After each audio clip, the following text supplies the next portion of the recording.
Ilya, nice to meet you. Nice to meet you. Thanks for having me today. How are you? Well, I'm great and great. How about yourself?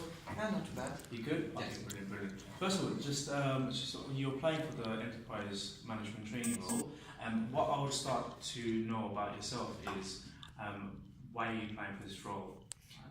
Well, basically, I started studying business management a couple of years ago, and I really got into it. It's very interesting, and I want to expand furthermore in this field. And when I saw the advert about this job, and when I saw that you can expand further in the company, I decided to give it a try because it sounds something like a job with a nice working environment. Oh, brilliant, brilliant. Okay, okay, that's great, that's great.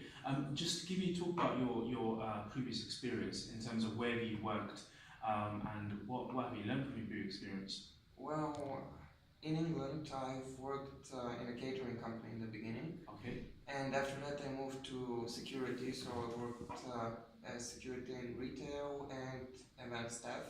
And what these jobs have in common is basically dealing with customers. So I've met a lot of people, I spoke with a lot of people from different countries, different ethnicity groups, different nationalities, different religions. So I found a way to get along with everybody and to find something, something in common with everyone. So that's one of the reasons that I like these kinds of jobs, because you can meet a lot of people. Oh, great. Okay. Okay. Brilliant. Brilliant. And what do you think if you? So I will give you a scenario. If you were given a customer service facing challenge, which we have a lot in our job basically.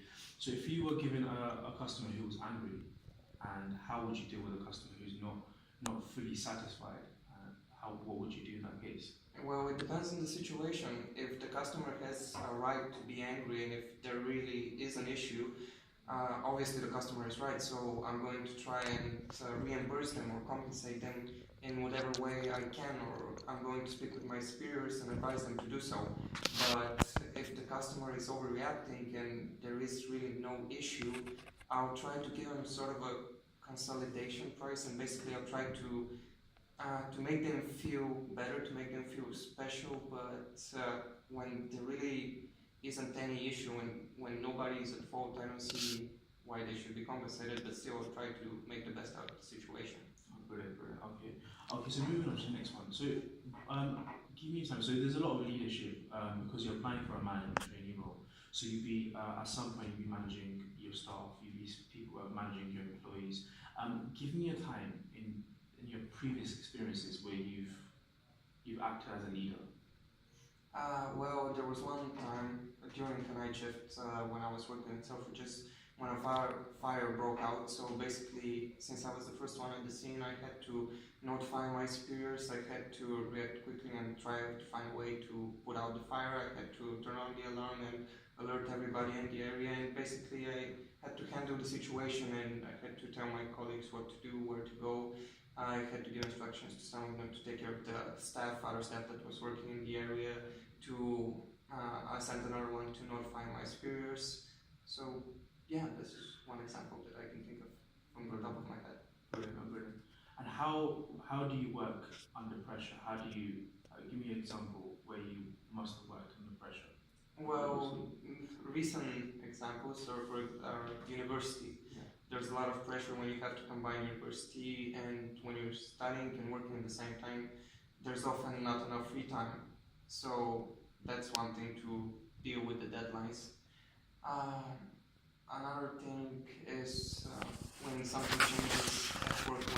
Oftentimes when I go to a shift, it's not only at one place. I'm for a couple of hours, let's say in a movie premiere. After that I have to switch to an after party, and from there I go somewhere else, and they're not in the same area or the same building, so I have to travel a lot and be there in time. So again, I managed to deal with this very good, I think. So you would say you're a very flexible person? I think so, yeah. And would you call yourself an ethical person in terms of work ethic wise? Well, so far there haven't been any complaints from my managers, or my superiors, or my colleagues, so I think so, yes. Brilliant, brilliant, brilliant. Okay, great. And how do you feel about, have you looked into the job role, and what part of the job role itself appeals to yourself? The fact that I'm going to be working with staff and with other people that already have experience in this field, and that I believe if they've gone through the same processes as me, that we're going to have the same mindset and the same intuition as me, and that we're going to get along. That's what appeals to me the most, the people.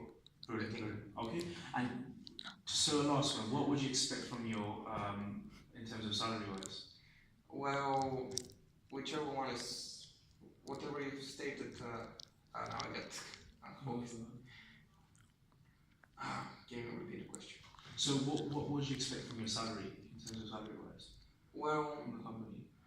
I guess for a beginning salary of 25,000 a year or 30,000, that's fair. Even if it's less, I don't mind as long as I have a good team to work with, and Okay. as long as I like the people that I work with. Okay, brilliant, brilliant, brilliant. Well, you've got a job. Thanks. Perfect, nice one.